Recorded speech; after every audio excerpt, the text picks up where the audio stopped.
சரவண பவ. உருவாய் அருவாய் உளதாய் இலதாய் மறுவாய் மலராய் மணியாய் ஒளியாய் கருவாய் உயிராய் கதியாய் விதியாய் குருவாய் வருவாய் அருள்வாய் குகனே. அன்பர்கள் அனைவருக்கும் வணக்கம். நான் ஆதித்ய சோனலட்சுமி பேசுகிறேன். இந்த பதிவு சிறப்பான பதிவு அப்படின்னு சொல்லலாம். கர்மக்காரகன் சனி பகவான் பயிற்சியாக போகிறாரு.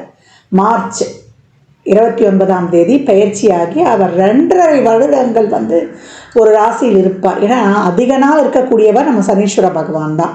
அவர் ஜூன் 2027 வரை அந்த இடத்துல தான் நம்மளுக்கு கும்பத்திலிருந்து மீனத்திற்கு சென்று அமர்ந்தவர். இந்த இடைப்பட்ட காலங்கள் அந்த இடத்துல தான் நம்மளுக்கு இருந்து பலாபலன்களை தரவிருக்கிறார். விதியை நிர்ணயிப்பவர், கர்மக்காரகன் அப்படின்னு அவரை நம்ம ரொம்ப சொல்கிறோம். அதை தாண்டி அவரை பார்க்கும்போது எல்லாருக்கும் ஒரு அச்சம். ஏன் இந்த அச்சம் அப்படின்னு பார்த்தோம்னா, இவரை பார்த்து நம்ம அச்சப்பட வேண்டியதே கிடையாது. நம்ம பார்த்து அச்சப்பட வேண்டியதெல்லாம் யாருன்னா சாயா கிரகங்கள்னு சொல்லக்கூடிய ராகு கேதுக்கள். அவங்க தான் பிக் பாஸ், நம்ம இயக்கக்கூடியவர்கள். ஒவ்வொரு 1.5 வருடமும் நம்மளுக்கு எல்லாத்தையும் மற்ற 7 கிரகங்களும் கொடுக்காத அவங்க பிடுங்கி வாங்கி செஞ்சுட்டு போயிடுவாங்க. அதே போல் நம்ம என்ன தப்பு பண்ணுறோம், ஒவ்வொரு நொடியும் 24/7 நம்ம பிக் பாஸ் தான். விஜய் டிவி பிக் பாஸ் தான். ஓட முடியாது, ஒளிய முடியாது, எல்லா இடத்துலையும் கேமரா தான் நம்மளுக்கு. நம்ம நினச்சிக்குவோம். நான் நிறைய பதிவுகளில் இதை ஏன் உங்களுக்கு நினைவூட்டுறேன், மறுபடியும் சொல்கிறேன்னா, எப்பயாவது ஒரு தடவை நமக்கு ஞாபகம் நம்ம கவனமாக நடந்துக்குவோம் இல்லையா?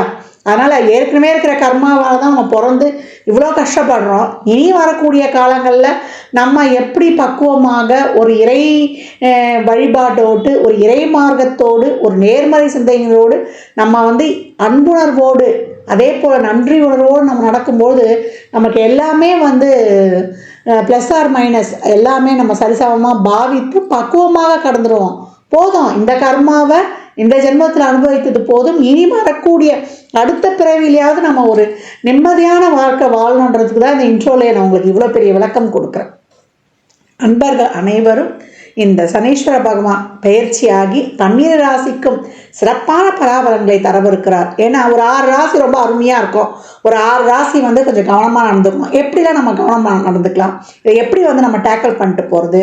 ஏன்னா சனீஸ்வர பகவானை பொறுத்த வரைக்கும் அவரை மாதிரி நன்மையை தரக்கூடியவரும் இல்லை. அவரை மாதிரி ஒரு கொடுங்கோல் அப்படின்னு சொல்லுவோம் இல்லையா, ஒரு ஹிட்லரை பார்த்துருக்குறோம். நான் அதே போல் நம்ம மகாபாரதத்தில் நமக்கு 2 கேரக்டர் இருக்கு இல்லையா, ஒன்று தர்மர், ஒன்று துரியோதனன். அந்த மாதிரி 2 கேரக்டருமே அவர் பார்த்துருப்பார். அப்போ சனி கொடுத்தால் தடுப்பவர் எவர்? நல்லதும் அதுவே, கெட்டதும் அதுவே. அவர் எப்படி இருக்காரு? அவர் திரிகோணத்தில் வந்தாலும் சரி, கேந்திரத்தில் வந்தாலும் சரி, இல்லை மற்ற இடங்களில் வந்தாலும் சரி, 3 கேட்டகரி, 1, 5, 9, 1, 4, 7, 10, நமக்கு 3, 6, 8, 12 இந்த இடங்கள்லாம் வந்தால் நம்ம எப்படி இருக்கணும்? அப்போ 1, 5, 9 வந்தால் நம்மையும் யாருக்காக வாழ்கிறோமோ நம்ம குலத்தையுமே பாதிக்கும். கேந்திரத்தில் வரும்பொழுது நம்மளுடைய வாழ்வாதாரத்தையே பாதிக்கும். நம்ம யாரை ரொம்ப இது பண்ணுறோமோ அந்த உறவுகளை, அதே போல் நம்மளுக்கு பொருளாதார வகையில் நம்மளை ரொம்ப அன்றாட ஒரு வாழ்க்கையை லீட் பண்ணுறதுக்கு ரொம்ப ஸ்ட்ரகிள் பண்ணுவோம். அடுத்த மற்ற இடங்களில் இருக்கும்பொழுது நம்ம மற்றவங்களோட மிங்கிள் பண்ணி போகிறதையும் மற்றவங்களோட நம்மளுக்கு கிடைக்கக்கூடிய விஷயங்களையும் நம்மளுக்கு தடுக்கும். அப்படின்னு இப்படிலாம் நிறைய விஷயங்கள் இருக்குது. இதை தாண்டி இந்த சனீஸ்வர பகவான் வெறும் இதை மட்டும் நம்ம அப்படியே பிளைண்டாக பார்க்கக்கூடாது. அவர் யாரோட தொடர்பில் இருக்கிறாரு, அவர் எப்படி இருக்கிறாரு, அதை வைத்துத்தான் மற்ற பலன்களை, நம்ம பிறப்பு ஜாதகம் தான் நமக்கு முழுமையான துல்லியமான பலன்களை கொடுக்கும். அப்போ இப்போ பிளேஸ் ஆகக்கூடிய கும்பத்திலிருந்து அவருடைய மூல திரிகோணம் பலம் பெற்ற வீட்டிலிருந்து கால சக்கரத்தின் 11லேருந்து 12க்கு போகக்கூடிய சனி உலகளாவிய அளவில் மிகப்பெரிய மாற்றங்களை ஏற்படுத்துவார். அதை இயற்கை சீற்றங்கள்லேருந்து, உலக பேரழிவுகள்லேருந்து, அதே போல் நாடுகளுக்கு ஏற்படக்கூடிய பிரச்சனைகள்ல இருந்து, நம்முடைய சாதாரண மனிதனின் வாழ்வாதாரத்திலிருந்து, அரசியலிருந்து, அதே போல் நம்ம சமூகத்தில் ஏற்படக்கூடிய அனைத்து விதமான மாற்றங்களுக்கும் காரணகர்த்தா அவரே தான். அதை பற்றி நம்ம பதிவுகளில் தெளிவாக காணலாம். பதிவை முழுமையாக கேளுங்க. இதில் சொல்லியிருக்கின்ற இறை வழிபாடு, அதே போல் எளிமையான ஒரு ஆன்மீக பரிகாரங்களை எல்லாம், வழிபாடு தான் பரிகாரம் சொல்வதை விட, பின்பற்றி உங்கள் வாழ்வை வளமாக்கி கொள்ளலாம். ரிஷபராசி ரிஷப லக்னத்திற்கான சனி பயிற்சிக்குரிய பலன்களை காணவிருக்கிறோம். ரிஷபராசிக்கு இந்த இடம் காலச்சக்கரத்தின் தனஸ்தானம், வாக்குஸ்தானம், குடும்பஸ்தானம். இதற்கு முழு பூரண சுபர் யோகர் யார் அப்படின்னு கேட்டிங்கன்னா நம்மளுடைய சனீஸ்வர பகவான் தான். அவர் எந்த இடத்துக்கு வராரு? சனீஸ்வர பகவான் 3, 6, 10, 11 இதெல்லாம் உபஜயஸ்தானங்கள். குறிப்பாக இந்த 11ஆம் இடத்திற்கு வரும்போது அவர் அளப்பிற்கரிய ரொம்ப பிடித்தமான இடம். வரும்போது நிறைய நன்மைகளை செய்வார். குறிப்பாக பிறப்பு ஜாதகத்திலே நம்மளுக்கு 11 சனி இருக்குது வச்சுக்கோங்க. நம்மளுடைய வாழ்நாளில் ஒரு நிறைவான காலத்தில் ஒரு அந்திம காலத்தில் நம்ம எல்லா ஒரு பொறுப்புகளையும் சிறப்பாக முடிச்சிட்டோம் அப்படின்ற ஒரு மனநிறைவை கொடுக்கக்கூடிய இடம். நம்முடைய ஃபுல்ஃபில் டிசைர்மெண்ட், நம்மளுடைய வாழ்நாள் ஆசைகள், நம்மளுடைய எண்ணங்கள், ஆழ்மன விருப்பங்கள், வெற்றிகள் இதையெல்லாம் குறிக்கக்கூடிய இடமே அந்த 11ஆம் இடம் தான். அதற்கு இந்த ரிஷப ராசி லக்னத்துக்கு உரிய 9, 10க்குரியவர் 9 நம்மளுடைய இறைவனுடைய அனுகிரகம், நம்மளை தேடி வரக்கூடிய பாக்கியங்கள், அதே போல் ஒரு ஆன்மீக வழிபாடு, ஒரு கௌரவ பதவி. யாருமே இல்லாமல், எலெக்ஷனே இல்லாமல் ஒருத்தர் ஒரு தலைவர் பதவி கொடுத்துறாங்கல்ல, அந்த மாதிரி ஒரு கௌரவ பதவி, ஒரு பேர் புகழ் சிறப்பு, ஒரு நீண்ட தூர ஒரு பயணங்கள், இதெல்லாம் குறிக்கக்கூடியது. நம்மளுக்கு பாக்கியம், எந்த பாக்கியமும் ஒரு பாக்கியம் நிச்சயமாக கிடைக்க போகுது. அதுக்குரியவரும் அவர் தான், 10க்குரியவரும் அவர் தான். தர்ம கர்மாதிபதி யோகம், கர்மக்காரகன். ஒரு திருமணம் நடக்கணும், ஒரு குழந்தை பிறக்கணும், ஒரு வீடு கட்டணும், எல்லா கர்மங்களும் நம்ம கர்மன்னாலும் நம்ம வேற ஒன்று போயிடக்கூடாது. நம்ம இந்த கர்ம காரியத்தை நினச்சிடக்கூடாது. அன்றாட டெய்லி ரொட்டீன் லைஃபே சிறப்பாக இருக்கிறதுக்கு இதற்கெல்லாம் உரிய ஒரு தொழிலை குறிக்கக்கூடியவர். நம்ம யார், நம்மளுடைய செயல்பாடு என்ன, நம்மளுடைய அடுத்த நகர்வு என்ன, அதை குறிப்பது தான் 10ஆம் பாவம். நம்மளுடைய கேரக்டர், நம்மளுடைய ஆட்டிடியூடு, நம்மளுடைய செயல்பாடு, நம்மளுடைய ஒரு செயல்திறன், நம்மளை ஒரு 10 பேருக்கு இன்னார்னு காட்டக்கூடியது. நம்ம ஒரு விசிட்டிங் கார்டு போட்டு ஒரு நீட்டுறோம், நமக்கு பின்னாடி இப்படி நிறைய ஒரு குறிப்பிடுற மாதிரி நம்ம ஒரு டிகிரியை போடுறோம், இல்லை ஒரு பொறுப்புகளை போடுறோம். அதான் சொல்லிட்டோம்ல, பதவி, பேர், புகழ், அங்கீகாரம், நம்மளுடைய செயல்பாடு, நம்மளுடைய அடுத்த நகர்வு அப்படின்னு அனைத்தையும் குறிக்கக்கூடியது அதுதான். சமுதாயத்தில் நீ எப்பேற்பட்டிருக்க, நீ என்ன மாதிரியான ஒரு பார்வையில் இருக்கிற, சமூக அந்தஸ்து என்ன, இதெல்லாம் குறிக்கக்கூடியது இந்த 10ஆம் இடம் தான். தொழில், உத்தியோகம் தான் புருஷ லட்சணம். இதையெல்லாம் குறிக்கக்கூடிய இடத்துல இருக்கக்கூடிய சனி இந்த 9, 10க்குடையவர் இப்போ 11 என்ற இடத்துல. நிறைய குடும்ப உயர்வுக்காக நாங்கள் காத்து கொண்டிருக்கிறோம். குடும்பத்தை அப்படி எடுத்துகிட்டு வந்துடணும், இப்படி எடுத்துகிட்டு வந்துடணும், ஒரு பொருளாதாரத்தில் மேம்படுத்தணும். ஏன்னா இவங்களை பொறுத்த வரைக்கும் இது சுக்கிரனுடைய வீடு அல்லவா. இவங்களுக்கு நிறைய ஒரு குடும்பத்து மேலே பற்று, அதே போல் குடும்பத்தை ஒரு முன்னுக்கு எடுத்துகிட்டு வரணும், அதே போல் குடும்ப உறுப்பினர்களை பார்த்துக்கணும், குடும்பத்தின் மேலே ஒரு அலாதி பிரியம், அதே போல் நல்லா ஒரு வாழணும், ஒரு லக்ஸுரியாக இருக்கணும், பணத்தின் மீது சேர்த்து வைக்கணும், பணத்தின் ஒரு ஈடுபாடு, அதுவும் அவங்களுக்கு கூட இருக்கணும், ஒரு நல்ல உறவுகள் இருக்கணும், குடும்பத்தையும் பார்த்துக்கணும் அப்படின்னு அனைத்தையும் எடுத்துகிட்டு போகிறாங்க. பெரும்பாலும் திருமண வாழ்க்கையை ஒரு அட்ஜஸ்ட் பண்ணி ஓட்டி கொண்டு போகிறவர்கள் இவர்கள் அப்படின்னு சொல்லலாம். இந்த காலகட்டம் உங்களுக்கு 11ல் இருக்கக்கூடிய சனி அதிர்ஷ்டத்தை உங்கள் கையில் அள்ளித்தரப்போகிறது அப்படின்னு சொல்லலாம்.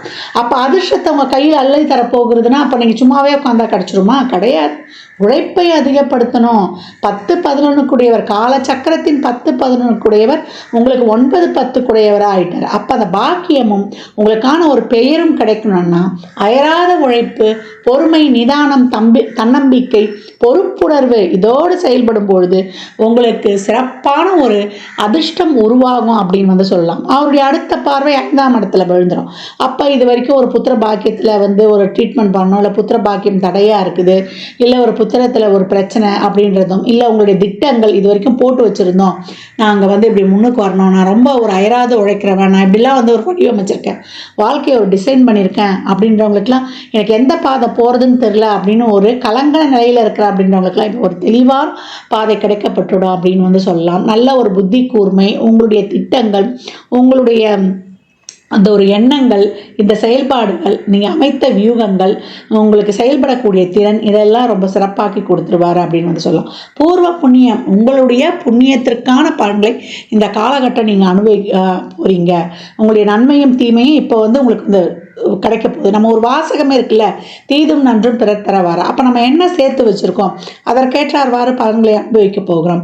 அதற்கப்புறம் அவர் பார்க்கக்கூடிய இடம் 8ஆம் இடம் தான். 8ஆம் இடம் வந்து அசையா பொருட்களை சொத்து, நம்மளுக்கு ஒரு மூதாதையர் சொத்து, இதெல்லாம் குறிக்க போகிறது. திடீர் அதிர்ஷ்டம், எதிர்பார்க்கல இந்த நேரத்தில் இப்படிலாம் ஒரு எதிர்பார்க்காதெல்லாம் எடுத்து வாழ்க்கையில் ஒரு பெரிய ஒரு உயர்நிலைக்கு நீங்கள் வந்து நகரப் போகிறீங்க அப்படின்றது. நம்ம இவ்வளோ நாள் பட்ட வலி வேதனைக்கெல்லாம் நாம் ஒரு நல்ல ஒரு தீர்வு கிடைக்கிது. ஏன்னா குருவுமே பார்க்குறார். குரு உங்களை பொறுத்த வரைக்கும் 8-11 கூடையவர். அப்போ இந்த காலகட்டம் வந்து திடீர் அதிர்ஷ்டம், பட்ட அவமானங்களுக்கெல்லாம் ஒரு தீர்வு, அந்த கடங்காரன்ற பிரச்சனை தீர்வது, இதெல்லாம் வந்து ரொம்ப அருமையாகவே இருக்கும்.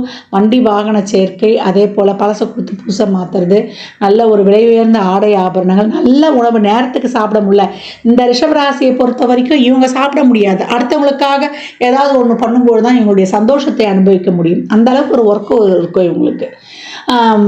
ஒரு வெளியில் போனால் கூட ஒரு வேலை விஷயமா போய் தான் இவங்களுடைய ஆசைகளை பூர்த்தி செய்து கொள்ளணும்.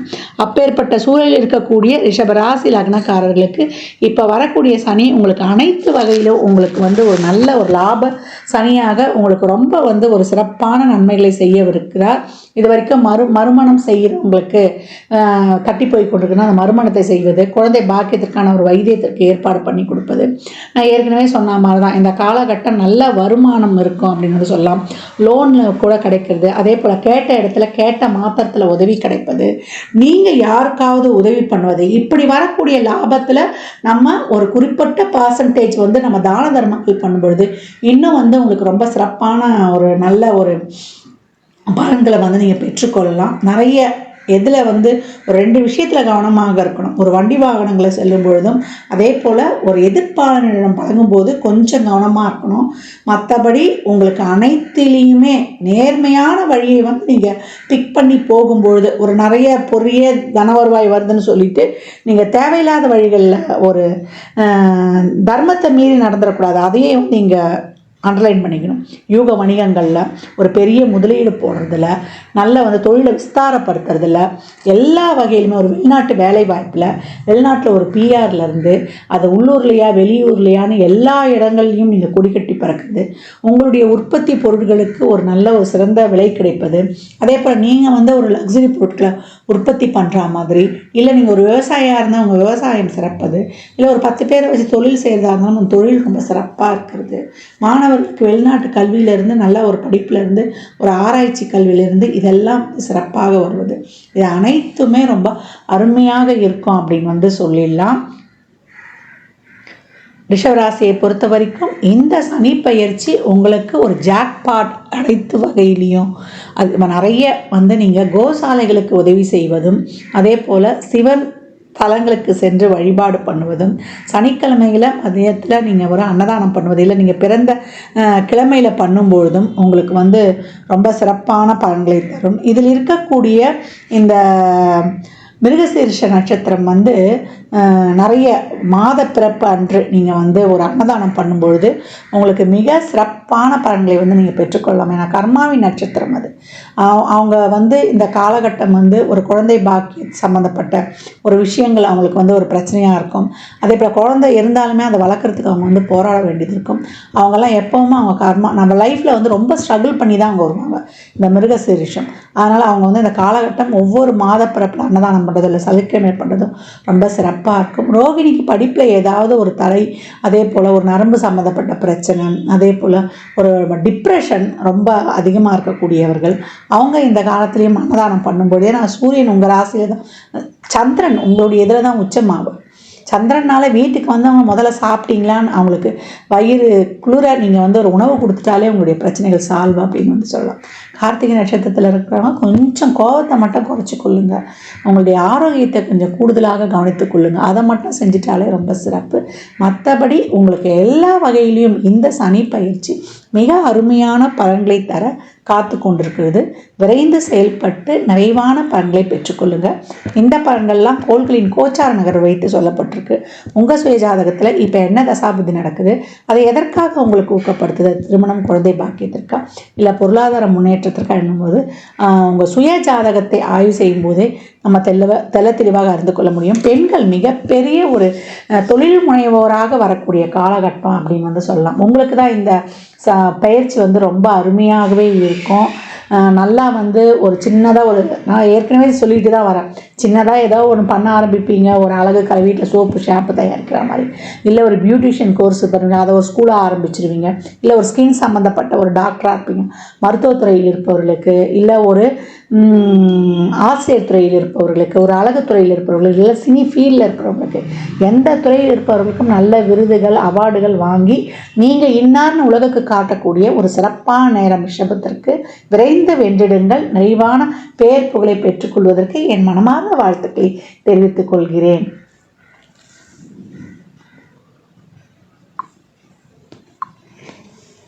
ரிஷப ராசி அன்பர்கள் எப்போதும் நீங்கள் பெருமாள் வழிபாடு வைத்துக் கொள்வதோடு இந்த காலகட்டம் சிவ வழிபாடு ரொம்ப செய்வது ரொம்ப சிறப்பு.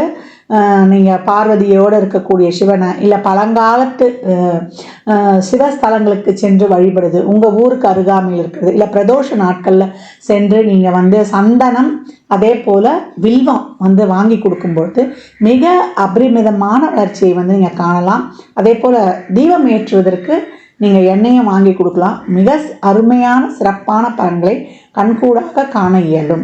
அண்டர்லைன் பண்ணிக்கோங்க. மாற்றுத்திறனாளிகளுக்கு, அதே போல் வாழ்வாதாரம் கீழ் மட்டத்தில் இருக்கிறவங்களுக்கு, துப்புரவு தொழிலாளர்களுக்கு, தூய்மை பணியாளர்கள் சொல்லணும். துப்புரவு சொல்கிறத விட அவங்க தூய்மை பணியாளர்கள் சொல்லணும். அவங்களுக்கு ஒரு வஸ்திர தானம், ஆடை தானம், அன்னதானம், இல்லை கீழ் மட்டத்தில் இருக்கிறவங்களுடைய வாழ்வாதாரம் முன்னேற்றுவதற்கு நீங்கள் செய்யும் போதெல்லாம் மிக சிறப்பான பலனை நீங்கள் பெற்றுக்கொள்ளலாம். 12 ராசியினருக்கும் இந்த சனி பெயர்ச்சி பலன்கள் சொல்லியிருக்குது.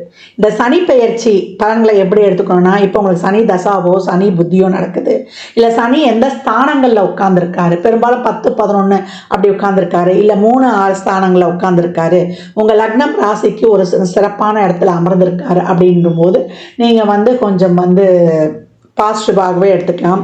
சனியோட ஒரு சுக்கிரனோ ஒரு புதனோ ஒரு குருவோ இருந்தால் உங்களுக்கு அதிக அளவு சாதகமற்ற பலன்கள் நடக்காது. ஒரு ராகு, கேது, சூரியன், செவ்வாய் இவங்க இருந்தாங்கன்னா அவங்க கொஞ்சம் கவனமாக இருக்கணும். இதே ஒரு சனி தசா, ராகு புத்தி, கேது புத்தி, சூரிய புத்தி, சந்திர புத்தி இதெல்லாம் நடக்குது அப்படின்னும் பொழுது பகைகளோடு இருந்து அவர் தசை நடத்துகிறாரு, அவர் இருக்கக்கூடிய ஸ்தானங்களும் சிறப்பு இல்லைன்னா நீங்கள் ரொம்ப கவனமாக இருக்கணும் அப்படின்னு எடுத்துக்கலாம். இதே ஒரு சுக்கிர தசா, குரு தசா, ஒரு புதன் தசா நடக்குதுன்னா நீங்கள் கொஞ்சம் கடந்து வந்துடலாம் அப்படின்னு சொல்லலாம். எல்லா சூழலில் இருக்கிறவங்களும் இந்த காலகட்டம் ஒரு பிரச்சனையை சந்தித்து தான் நம்ம ஒரு நன்மையும் எதிர்பார்ப்போம். ஒரு லெசன் எடுத்துருவார். ஒரு சனி பகவான் வராருனாலே அந்த பாவத்தை நம்மளை சரி பண்ணி கொடுக்கணும். அப்போ நீங்கள் எதுலேயும் உங்களுக்கு பிரச்சனை இருக்கா, உங்கள் உடல் ஆரோக்கியத்தில் பிரச்சனை இருக்கா, இல்லை உங்கள் லைஃப்பில் பிரச்சனை இருக்கா, உங்கள் குடும்பத்தில் பிரச்சனை இருக்கா, உங்களுடைய உறவு முறையில் பிரச்சனை இருக்கா, நீங்கள் போகிற வழியில் உங்களுடைய சிந்தனையில் உங்கள் சிந்தனை தெளிவில்லாமல் இருக்கா, உங்கள் தொழிலில் பிரச்சனை இருக்கா, அதே போல் நீங்கள் சமூகத்துக்கு கூடிய சமுதாயத்தில் இருக்கான்னு எல்லாத்துலேயும் இருக்கக்கூடிய பிரச்சனைகளை சுட்டி காட்டி அதை நீங்கள் இந்த காலகட்டம் அதை சரிப்படுத்திக் கொள்வதற்காக தான் நம்மளுக்கு இவர் இந்த 7 சனி காலகட்டங்களில் வர்றாரு. இந்த கர்மாக்களை நம்ம அனுபவித்துடணும். இதை நம்ம அனுபவிக்கணும்னு வச்சுக்கோங்களேன். நான் ஏற்கனவே பதிவுகளை சொன்ன மாதிரி தான் அடுத்த ஜென்ரேஷனுக்கு நம்ம கடத்திடுவோம். இப்போ வரக்கூடிய இந்த 7 சனியில் நம்ம ஏன் கண்டு நடுங்குறோம், நம்ம என்னென்ன தப்பு பண்ணுறோம், ஒவ்வொரு வினாடியும் ஒவ்வொரு நொடியும் இந்த ஜென்மத்தில் பண்ணுறது அடுத்த ஜென்மத்தில் 2, 6, 10 வந்துடும். நம்ம போன ஜென்மத்தில் செய்தது தான் இந்த காலகட்டத்தில் 4, 8, 12 ஸ்தானங்களில் இருந்து நம்மளுக்கு பலன்களை கொடுக்க போகுது. அதனால் 7 சனி வந்துருச்சுன்னு யாரும் கவலைப்படவே வேண்டாம். அந்த மாதிரி சனி புத்தி தசா நடப்பவர்கள் மட்டுமே கொஞ்சம் அதிகப்படியாக கவனமாக இருக்கணுன்றதையும் மேற் சொன்ன பதிவுகளில் இருந்து தெரிந்து கொள்ளுங்கள். இந்த காலகட்டம் நிறைய சிவ வழிபாடு பண்ணுங்க. அதே போல் சனீஸ்வர பகவான், புகழ்பெற்ற சனீஸ்வர பகவான்களான திருநள்ளாறு, திருக்கள்ளிக்காடு, குச்சானூருக்கெலாம் சென்று வாங்க. அங்கே போனாலும் வெறும் சனீஸ்வர பகவானை மட்டும் வழிபடக்கூடாது, அங்கே இருக்கக்கூடிய சிவனை வழிபடணும். இந்த காலகட்டம் சிவ வழிபாடு தான் ரொம்ப சிறந்தது.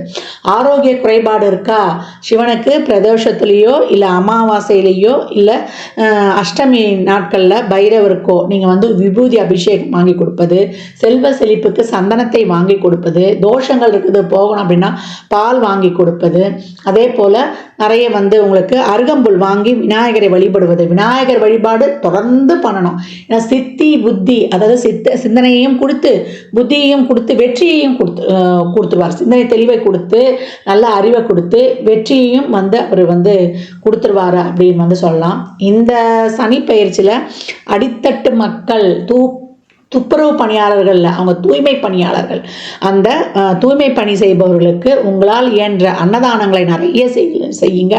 மாற்றுத்திறனாளிகளுக்கு நம்மளுக்கு வந்து அவங்களுடைய வாழ்வாதாரத்திற்கு நீங்கள் உதவும் பொழுது, அன்னதானம் செய்யும் பொழுது நீங்கள் ஒரு ஃபுல் மீல்ஸும் வாங்கி கொடுக்கலாம். இல்லை சித்திரான்னங்கள் சொல்லக்கூடிய நம்ம வந்து தயிர் சாதம் புளி சாதம் இந்த மாதிரி அன்னதானம் பண்ணும்போது எலுமிச்சங்காய் ஊறுகாவோட கொடுக்கணும். அப்புறம் ஒரு வாட்டர் பாட்டில் தண்ணி மேலே வந்து ஒரு சில்லறை பணம் ஒரு 21 ரூபா 51 ரூபா வைத்து ஒருவருக்காவது முழுமையாக கொடுங்க. ஒரு பெட்ஷீட்டு செருப்பு கொடை அப்படின்னு வைத்து கொடுக்கும் பொழுது சனிக்கிழமை சனி ஓரையிலையோ இல்லை நீங்கள் பிறந்த கிழமைகளிலேயோ இல்லை ஒவ்வொரு மாத பிறப்புகள்லையோ நீங்கள் வந்து கொடுத்து கொண்டு வரும்பொழுது இந்த காலகட்டம் மிக சிறப்பான பலன்களை வந்து நீங்கள் கண்கூடாக காணலாம். அதனால் அதே போல் நவகிரகத்தில் இருக்கக்கூடிய சனீஸ்வர பகவானை வந்து இந்த வெறும் நல்லெண்ணெய் தீபம் போட்டால் போதும்.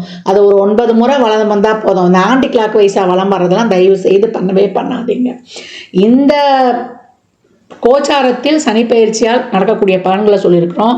இன்னும் வந்து துல்லியமான பலன்களில் வந்து இந்த தசாபுத்தி உங்களுக்கு இந்த சனி பயிற்சி உங்களுக்கு பொருளாதாரத்துக்காக சப்போர்ட் பண்ண போதா இல்லை உறவுகளுக்காக சப்போர்ட் பண்ண போதா என்பதெல்லாம் உங்கள் சுய ஜாதகத்தை அறிந்து கொள்ளும் போது மட்டுமே நாம் தெல்ல தெளிவாக அறிந்து கொள்ள முடியும். அதனால் 7.5 சனி வந்துருச்சு, நம்மளுக்கு வந்து அதில் வந்து விரைய சனி வந்துருச்சு, பாத சனி வந்துருச்சு, கண்ட சனி வந்துருச்சு, அர்த்தாஷ்டம சனி வந்துருச்சு, அஷ்டம சனி வந்துருச்சு அப்படின்னு பயப்பட வேண்டாம். சனி எந்த இடத்தில் இருந்தாலுமே அவரை சாதகமாக்கி கொள்ள இறைவனை வழிபடும் பொழுது மிக சிறப்பான பலன்களை நம்ம வந்து அனைவருமே பெற்றுக்கொள்ளலாம். பெரிய நெருப்பு யாருன்னு கேட்டிங்கன்னா சிவபெருமான். அவருடைய நெற்றிக்கண்ணிலிருந்து தோன்றிய அந்த நம்முடைய சின்ன நெருப்பான நம்முடைய முருகப்பெருமானையும் வழிபடும் பொழுது மிக சிறப்பான பலன்களை காணலாம். எவ்வளோக்கு எவ்வளோ கோயிலில் வந்து நீங்கள் எலுமிச்சம்பழத்தை ஒரு குங்குமம் ஒரு மஞ்சள் பேக்கெட்டோட தானமாக கொடுக்குறீங்களோ அதை அவ்வளோக்கு அவ்வளோ உங்களுடைய வாழ்க்கையில் மிகப்பெரிய வெற்றிகளை வந்து காணலாம். எலுமிச்சம்பழத்தை வந்து மாலையாலாம் கோத்து போட்டுறாதீங்க. எலுமிச்சம்பழத்தை மாலையாலாம் கோத்துட்டா அதுக்கு வந்து இப்போ இந்த பவரே போயிடும். அந்த மாதிரி போட்டு கொண்டு வாங்க. சாமிகிட்ட எலுமிச்சம்பழம் வச்சு உதிரியாக கொடுத்துருங்க. குலதெய்வ கோயிலில் போய் இந்த காலகட்டம் வழிபட்டு வருவது ரொம்ப சிறப்பு. மாதம் போய் வழிபட்டாலும் பரவாயில்ல. 33 எலுமிச்சம்பழத்தை ஒரு இப்போ சகப்பு துணியில் நல்லா மஞ்சள் தண்ணியில் கழுவிட்டு ஒரு சகப்பு துணியில் தொட்டு ஒரு எலுமிச்சம்பழத்தை எடுத்து வைத்து மூட்டை கட்டி உங்களுக்கு என்ன கோரிக்கையோ அவர்கிட்ட கொடுத்துட்டு வந்துடுங்க. ஒரு மஞ்சத்தூள் குங்குமம் பாக்கெட்டோட கொடுத்து கொண்டு வரும்பொழுது உங்கள் வாழ்க்கையில் மிகப்பெரிய வெற்றிகளை காணலாம். தனியாக நீங்கள் ஒரு 3 பழம் வச்சு வாங்கிட்டு வந்து ஒன்று உங்கள் கூடையே வைத்துக்கோங்க, ஒன்று ஜூஸ் போட்டு குடிச்சிருங்க, ஒன்று வந்து பூஜை அறையில் வைத்துக்கொள்ளுங்க. இதை வந்து வாய்ப்பு கிடைக்கும் போதெல்லாம் செய்து கொண்டே வரும்பொழுது அந்த எலுமிச்சம்பழம் பேக்கில் வைக்கிற எலுமிச்சம்பழம் காஞ்ச உடனே நீங்கள் இன்னொரு எலுமிச்சம்பழம் வச்சுக்கலாம். அது அழுகுது ஒரு கருப்பாயிடுமானா உங்ககிட்ட இருக்கிற அத்தனை கண்டிஷ்டியும் போயிடுச்சுன்ட்டு நீங்கள் வந்து தைரியமாக இருக்கலாம். நேரம் கிடைப்பவர்கள் திருவண்ணாமலை கிரிவலம் செல்வது ரொம்ப சிறப்பு. பௌர்ணமிக்கு தான் போகணும் அந்த கூட்டத்தில்னு கிடையாது. 24x7 365 நாளும் எப்போ நினைக்கிறீங்களோ தாராளமாக கிரிவலம் சென்று வரலாம். அது வந்து அமாவாசை பௌர்ணமி பிரதோஷம் அஷ்டமி நவமி பஞ்சமின்னு எல்லா நாட்கள்லையும் போகலான்னு சொல்லியாச்சு. சித்தர் ஜீவசமாதி வழிபாடு செய்வது, அங்கே போய் அமர்ந்து மெடிடேஷன் யோகா தியானம் தியானம் பண்ணுவது. யோகா வந்து நம்ம உடம்புக்கும் நல்லா புத்துணர்ச்சியை கொடுத்துரும். தினமும் பண்ணும்பொழுது டே டு டே நம்ம உடம்பை வந்து ஆக்டிவாக வச்சுக்கிறது. நான் ஏற்கனவே சொன்ன மாதிரி தான் எக்ஸசைஸு. அதே போல் உணவு பழக்க வழக்கத்தில் இயற்கை உணவுகளை சாப்பிடுவது, நல தமயந்தி படம் பார்ப்பது, ஹரிச்சந்திரா படம் பார்ப்பது, இல்லை அந்த கதைகளை கேட்பது. ஏன்னா 7.5 சனியினால தான் அவங்களுக்கு அந்த வந்து கதையே நடந்தது. இதெல்லாம் பார்க்க இதுவுமே வாழ்க்கைக்கு ஒரு டெக்னிக் ஆகிடும். 1 4 7 10 பிறப்பு ஜாதகத்தில் சனி இருக்குமா, இப்போ கோச்சாரத்தில் அப்படி வர்றவங்களுக்கும் ஜென்ம சனியாக இருக்கிறவங்களுக்கு அர்த்தாஷ்டம சனியாக இருக்கிறவங்களுக்கு கண்ட சனிகளாக இருக்கவங்களுக்கு 10 சனி வரவர்களாக இருந்தாலும் இந்த கதைகளை படிப்பது பொதுவாக எப்போவுமே இந்த சரித்திர கதைகளை சனி தோஷம் இருக்குது, சனி தசா புத்தியோ நடக்குதுன்றவங்க கூட பார்க்கும்பொழுது மிகப்பெரிய ரிலீஃப் கிடைக்கும். அதாவது மன அழுத்தம் நிறைய ஆகிடும், ஒரு பயம் வந்து பற்றிக்கொள்ளும். இதெல்லாம் நீங்குவதற்கு தான் இந்த செயல்பாடுகள்லாம். இதில் எல்லா விதமான செயல்பாடும் சொல்லியிருக்கிறேன். யார் யாரால் என்னென்ன முடியுமோ தாராளமாக பின்பற்றுங்க. வாரத்தில் ஒரு நாள் உங்கள் குழந்தை கிழமையில் எழுந்து நீங்கள் பிரம்ம முகூர்த்தத்தில் தீபம் போடுவீங்களோ, இல்லை 6 to 7 அந்த நாளில் வரக்கூடிய ஓரை, இப்போ ஞாயிற்றுக்கிழமைனா 6 to 7 சூரிய உரையாக வரும், அதே போல் 1 to 2 சூரிய உரையாக வரும், அதே போல் இரவு 8 to 9 அதே சூரிய உரையாக வரும். இல்லை அந்த ஓரையில் விளக்கு போடுறதோ, இல்லை 4 to 6 நித்திய பிரதேசத்தில் விளக்கு போடுறதோ, தீபம் ஏற்றி வழிபடும் பொழுதும், அன்னதானங்கள் செய்யும் பொழுதும், இறைவனுடைய திருநாமங்களை கோளறு பதிகம் கேட்பது, அதே போல் அனுமன் சாலிசா, அதே போல் பைரவ அஷ்டகம், துர்கா அஷ்டகம், சத்ரு சமார திருசதி, இதெல்லாம் கேட்க கேட்க கேட்க உக்ர தெய்வங்களையும் காவல் தெய்வங்களையும் வழிபட வழிபட உங்களுக்கு அனைத்து விதமான பலன்களும் வந்து கிடைக்கப்பெறும் அப்படின்னு வந்து சொல்லலாம். பதிவு பெரிய பதிவாக தான் கொடுத்துருக்குறேன். இதை பொறுமையாக பாருங்கள். இதை பார்த்தீங்கன்னா எளிமையான செயல்பாடுகள் இதெல்லாம் வந்து நீங்கள் செய்ய செய்ய உங்கள் வாழ்க்கையில் மிகப்பெரிய முன்னேற்றங்களும் மாற்றங்களும் ஏற்றங்களும் எந்த கிரக பயிற்சியிலையும் நீங்கள் பெற்றுக்கொள்ளலாம்.